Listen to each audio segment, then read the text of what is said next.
Shalom saudaraku yang kekasih, kita bersyukur karena kita boleh ada sampai saat ini. Itu semua bukan saudara hebat, tapi Tuhanlah yang memampukan saudara hingga datang sampai detik ini karena kekuatan daripada Tuhan. Seberapapun kita saat ini yang percaya datang kepada Tuhan dengan kesungguhan hati, Dia akan menjamah saudara. Dia akan memberikan saudara kekuatan, kemampuan untuk melewati semuanya. Untuk itu, mari sama-sama kita mau datang di hadirat Tuhan. Bahwa kami mau katakan, ini hidup kami. Kami mau cinta pada Engkau lebih dalam lagi. Kami ingin Engkau ada bersama kami. Terima kasih Tuhan. Satu hal yang ku rindukan, ya Tuhan, selalu berada di dekatmu dengan segenap hati, dengan segenap jiwa. Ku menanti di hadirat-Mu. Satu hal yang ku rindukan, ya Tuhan, selalu berada di dekat-Mu dengan segenap hati, dengan segenap jiwa. Ku menanti di hadirat-Mu. Lebih dalam lagi ku rindu Kau Tuhan, lebih dari segala yang ada. Lebih dalam lagi ku cinta Kau Yesus, ku mengasihi-Mu. Oh, lebih dalam lagi ku cinta Kau Tuhan, lebih dari segala yang ada. Haleluya. Lebih dalam lagi ku rindu Kau Tuhan, ku mengasihi-Mu. Katakan dengan segenap hatimu, lebih dalam lagi ku cinta Kau Tuhan, lebih dari segala yang ada. Lebih dalam lagi ku rindu Kau Yesus, ku mengasihi-Mu. Oh, kami mau lebih dalam mengasihi-Mu, mencintai-Mu Tuhan, seumur hidup kami, pakai hidup kami Tuhan. Oh, terima kasih Tuhan. Haleluya. Oh,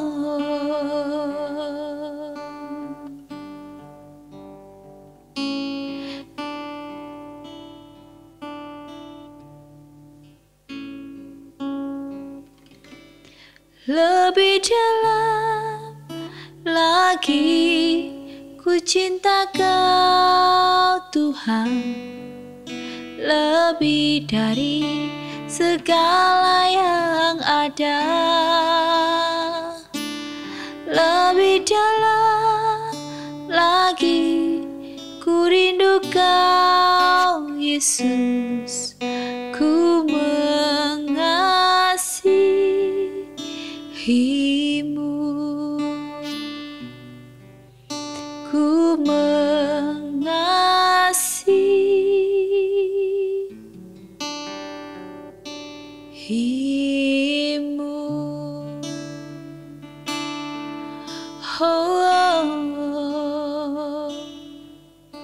Lebih dalam lagi Tuhan, kami mau mengasihi Engkau. Lebih dalam lagi Tuhan, kami akan cinta padamu setiap hari. Untuk itu Tuhan, biarlah kami punya hubungan yang baik dengan Engkau. Ketika kami punya hubungan yang baik dengan Engkau, setiap apapun yang kami doakan, Bapa dengar. Untuk itu Tuhan, layakan kami, kuduskan kami ketika kami datang di dalam hadirat-Mu. Kami mau beri hidup kami untuk memuliakan nama-Mu saja. Berbicaralah Tuhan dalam hidup kami, setiap firman-Mu yang keluar dari mulut kami. Apa yang kami dengar, apa yang kami pikirkan, semuanya itu untuk menyenangkan hati Tuhan. Kami bersyukur dan berterima kasih. Dalam nama Tuhan Yesus, haleluya. Amin. Puji nama Tuhan, shalom saudaraku yang kekasih. Kita bersyukur bahwa kasih Tuhan begitu baik sepanjang hari dalam kehidupan saya dan saudara. Saya percaya bahwa setiap dari kita pasti punya yang namanya pengharapan ya saudara. Ketika kita masih diberikan kesempatan hidup sampai detik ini, itu berarti ada harapan, ada yang kita perjuangkan di dunia ini, ada yang perlu kita raih dalam hidup ini ya saudara. Untuk itu kita mengingat kembali bahwa hidup kita, hidup saya dan saudara itu adalah semuanya punya tujuan, maksud Tuhan yang baik, rencana Tuhan yang baik, rencana Tuhan yang indah buat saya dan saudara. Mari sama-sama kita mau baca bersama-sama di Lukas 15 ayat 1-10. Para pemungut cukai dan orang-orang berdosa biasanya datang kepada Yesus untuk mendengarkan Dia. Maka bersungut-sungutlah orang-orang Farisi dan ahli-ahli Taurat, katanya, Ia menerima orang-orang berdosa dan makan bersama-sama dengan mereka. Lalu Ia mengatakan perumpamaan ini kepada mereka, siapakah di antara kamu yang mempunyai 100 ekor domba, dan jikalau ia kehilangan seekor di antaranya, tidak meninggalkan yang 99 ekor di padang gurun, dan pergi mencari yang sesat itu sampai ia menemukannya. Dan kalau ia telah menemukannya, ia meletakkannya di atas bahunya dengan gembira. Dan setibanya di rumah, ia memanggil sahabat-sahabat dan tetangga-tetangganya, serta berkata kepada mereka, bersukacitalah bersama-sama dengan aku, sebab dombaku yang hilang itu telah kutemukan. Aku berkata kepadamu, demikian juga akan ada sukacita di sorga karena satu orang berdosa yang bertobat, lebih daripada sukacita karena 99 orang benar yang tidak memerlukan pertobatan. Atau perempuan manakah yang mempunyai 10 dirham, dan jika ia kehilangan satu di antaranya, tidak menyalakan pelita dan menyapu rumah serta mencarinya dengan cermat sampai ia menemukannya. Dan kalau ia telah menemukannya, ia memanggil sahabat-sahabat dan tetangga-tetangganya serta berkata, bersukacitalah bersama-sama dengan aku, sebab dirhamku yang hilang itu telah kutemukan. Aku berkata kepadamu, demikian juga akan ada sukacita pada malaikat-malaikat Allah karena satu orang berdosa yang bertobat. Amin. Puji nama Tuhan. Firman Tuhan hari ini ya, di sini ya, kalau kita melihat bahwa Yesus dikencam karena mempedulikan orang-orang yang jauh dari Allah. Bahkan di ayat 1-2 Tuhan menjawab dengan menceritakan 3 kisah ya tentang sesuatu yang hilang lalu ditemukan, yaitu seekor domba ya dengan sekeping dirham dan seorang anak. Orang yang menemukan domba yang hilang meletakkannya di atas bahunya dengan apa saudara? Dengan sukacita, dengan gembira. Dan setibanya di rumah, ia memanggil sahabat-sahabat dan tetangga-tetangganya serta berkata kepada mereka bahwa bersukacitalah bersama-sama dengan aku. Maksud semua kisah itu adalah tentang menemukan orang yang terhilang bagi Kristus dan sukacita yang dialami ketika mereka ditemukan, ya. Yesus datang untuk mencari dan menyelamatkan yang hilang, dan Dia memanggil kita untuk mengikuti Dia dalam mengasihi dan membawa orang lain kepada Allah. Sukacita dari melihat seseorang berpaling kepadanya menantikan kita. Kita tak akan pernah tahu jika kita tidak pergi dan melakukannya. Amin. Dalam firman Tuhan, ya, di sini bahwa kita belajar untuk bisa menjadi gembala yang baik. Ketika kita melihat, ya, walaupun kita bukan pendeta, ya, kita bukan dikatakan majelis, ya, tetapi kita ini adalah domba, ya, domba-domba. Dan ketika kita berada pada satu organisasi, ya, apalagi dalam persekutuan saudara, kita harus saling merangkul, melihat, jangan senang kita melihat orang susah, jangan sampai kita bahagia melihat dia sedih, jangan sampai kita memiliki hati yang tidak baik, tetapi justru di dalam bertumbuhnya kerohanian seseorang adalah dewasa, di mana melihat segala sesuatunya karena punya cinta kepada Tuhan, ya saudara, ya. Begitu kita belajar bersama-sama. Ketika kita melihat mungkin ada teman kita atau mungkin orang-orang yang tadinya setia undur daripada Tuhan, ya saudara, kita datang kepada mereka bukan untuk kita mengajak mereka untuk ke gereja, ya, tetapi kita merangkul mereka supaya mereka merasakan bahwa ada kasih Tuhan dalam hidup kita, ya, hidup kita yang memancarkan terang pada mereka. Karena hidup ini, ya, tidak mudah kita untuk mengajak seseorang yang untuk ke gereja, ya. Itu butuh yang namanya sikap hidup yang apa? Yang menyenangkan hati Tuhan, saudara, ya. Dan saya pernah mendengar, ya, bahkan melihat langsung, ya.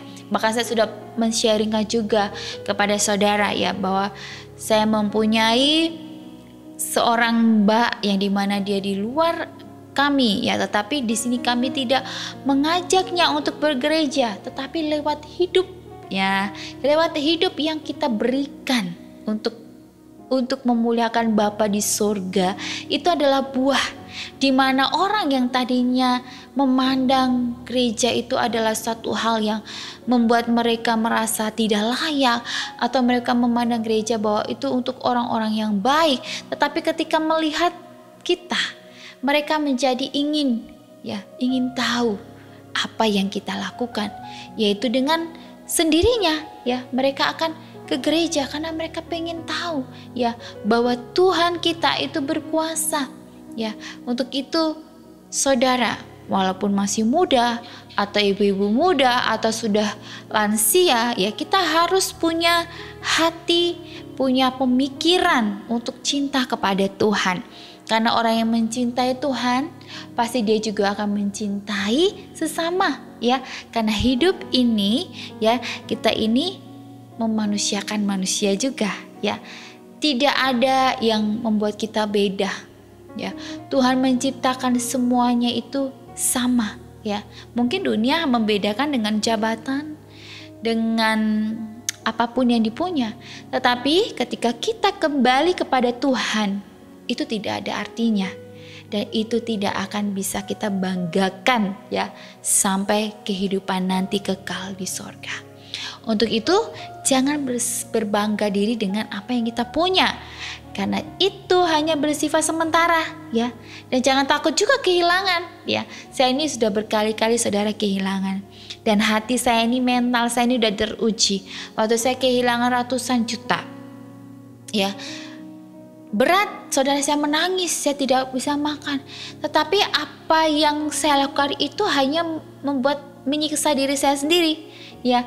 Tetapi dari situ saya belajar untuk melepaskan semuanya dan berserah kepada Tuhan.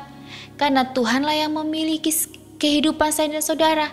Kita ini tidak boleh memegang erat, karena hanya titipan. Ya, kalau dititip ya nanti kapan aja bisa ngambil, ya, bener nggak? Ya, kalau dititip pasti kapan saja bisa diambil.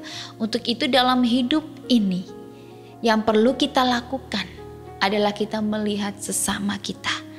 Ya, kita mau membantu mereka untuk memiliki kehidupan di mana mengenal akan Tuhan.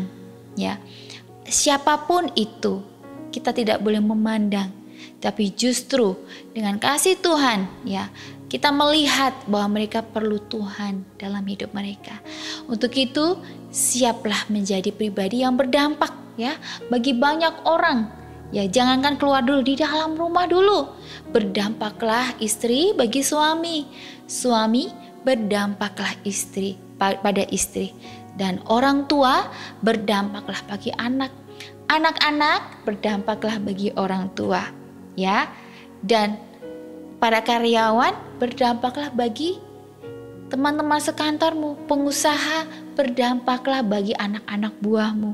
Ya, karena hidup ini, ya, yang dilihat adalah kebaikan-kebaikan, yaitu apa yang kita ucapkan, apalagi anak Tuhan, ya, harus punya buah yang memuliakan Bapa di surga. Mari kita mau berdoa. Terima kasih Tuhan atas firman-Mu. Kami percaya ketika firman-Mu disampaikan, kami selalu ada, diberi kekuatan. Kami selalu untuk memberikan yang terbaik. Untuk itu selalu ingatkan kami lewat firman-Mu, karena firman-Mu itu menguatkan kami, memberikan kelegaan dan memberikan kemampuan. Jaga hidup kami supaya kami hidup menyenangkan hati Tuhan saja. Berkati setiap apapun yang kami kerjakan, lakukan, biarlah kami mau jadi terang dan nama Tuhan Yesus saja dipermuliakan. Dalam nama Tuhan Yesus, haleluya.